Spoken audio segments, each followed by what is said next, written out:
سلام بینندگان گرامی، امروز چهارشنبه هفتم اکتبر است و ساعت به وقت شهر پراگ 10.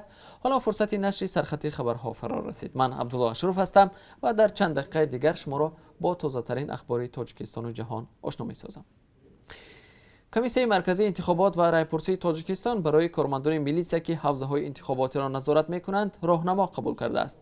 در این راهنما که با قرار کمیسیون رایپرسی تصدیق شده است، کارمندان میلیسیا موظف شدند در حوزه‌های انتخاباتی نوبتداری شبانه روزی را به راه مانده، بینایی که در آن بیولیتن‌های آوازدهی قرار دارد پاسبانی کنند. در این سند گفته می شود پس از نوبتداری شبانه ساعت 6 صبح روز انتخابات، کارمند میلیسیا بینا را بر رئیس حوزه انتخاباتی می سپارد. در راهنما گفته می شود کارمند میلیسیا حق ندارد بر روند آوازدهی ساکنان دخالت کند، ترغیبات انتخاباتی گذراند و یا در داخل خانه آوازدهی پنهانی حضور داشته باشد. اما موافق این سند، کارمند میلیسیا موظف است در صورت مشاهده نمودن صادرشوی حقوق ویرانکنی ها از جانب مشاهدان، نماینده ها و خبرنگاران واسطه های اخبار عامه بر رئیس کمیسیون حوزه انتخاباتی خبر دهد. انتخابات پرزیدنتی در تاجیکستان روز 11 اکتبر دایر خواهد شد و در آن پرزیدنت برای 7 سال دیگر انتخاب می شود. برای اشتراک در انتخابات امسال در تاجیکستان به جز از پرزیدنت عمل کننده امام علی رحمان، باز 4 نامزد دیگر: عبدالحلیم غفاروف از حزب سوسیالیست، رستم رحمتزاده از حزب اصلاحات اقتصادی، رستم لطیف زاده از حزب اگراری تاجیکستان و میراج عبداللهیف از حزب کمونیست تاجیکستان نامنویس شدند. رئیس پارلمان قرقیزستان داستان جومابکوف به استعفا رفت. وکیلان پارلمان در جلسه غیر نوبتی استعفای او را قبول کردند. در جلسه غیر نوبتی بیشتر از 20 وکیل شرکت داشت، اما وکیلان دیگر وکالتشان را به همکاران خود داده بودند. وکیلان قرقیزستان همزمان رئیس نوی پارلمان را انتخاب کردند. به کرسی رئیس پارلمان وکیل حزب بیربال میکیتبک عبدالدایف نشست.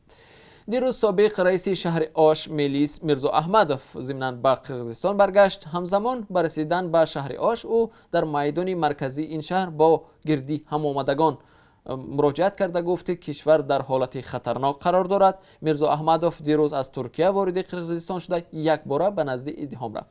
او از جمع آمدگان دعوت کرد که وحدت کشور را حفظ نمایند و امکان ندهند که نیروهای منفعتدار در قرقیزستان جنگ شهروندی راه اندازی کنند.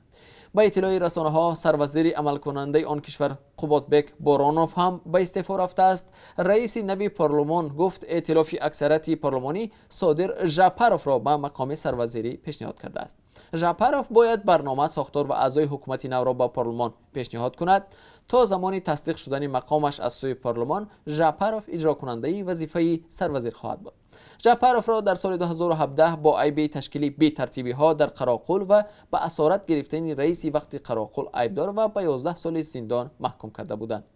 در همین حال پرزیدنت قرقیزستان سوارونبای جیمبکوف در صحبت با بخش قرقیزی BBC گفت برای به اعتدال آوردن وضع در کشورش بسیار چیزها از او وابسته است. با گفته جیمبکوف او پرزیدنت قانونی باقی میماند که باید نقش داور را ببازد.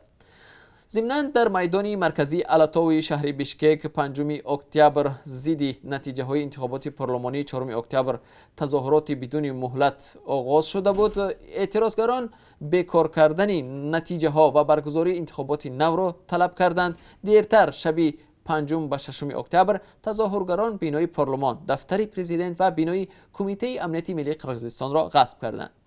کمیسیون انتخاباتی قرقیزستان نتیجه های انتخابات روز یکشنبه را بیکار کرد. اعتراضگران همچنان سیاستمداران زندانی، پرزیدنت پیشین الماسبک آتنبایف، سروزیر پیشین سفر اسحاقوف و سابق وکیل مردمی صادر ژاپاروف و روشن جیمبکوف را آزاد کردند.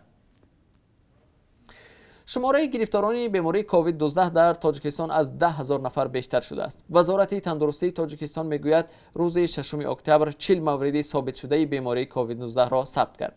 با اطلاع رسمی از 30 اپریل زمان اعتراف موجودیت ویروس در کشور تا کنون به کرونا ویروس 10,014 نفر سرایت شده است.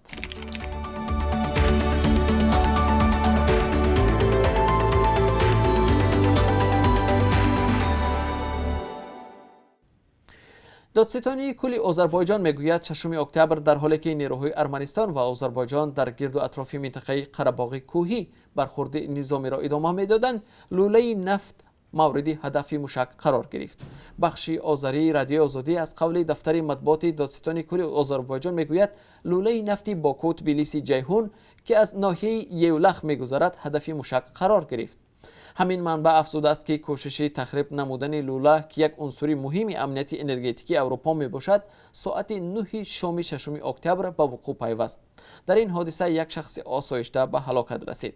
در همین حال وزارت مدافع ارمنستان میگوید 6 اکتبر مرکز منطقه قره‌باغ کوهی شهر استپاناکرت مورد موشکباران قرار گرفت. نیکول پاشینیان سروزیر ارمنستان در صحبت با خبرگزاری فرانس پرس گفت پشتیبانی کامل ترکیه آذربایجان را به ادامه ماجرا تشویق میکند.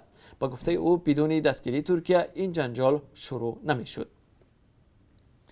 و خبر دیگری داریم از ورزش. دسته منتخب ملی فوتزال تاجیکستان با رهبری متخصص گرجی سرمربی الکساندر دزابریدزه آمادگی را به مرحله نهایی قهرمانی آسیا 2020 که از 2 تا 13 دکبر در کویت دایر می شود شروع کرد. در این باره سامانه رسمی فدراسیون فوتبال تاجیکستان خبر داده است.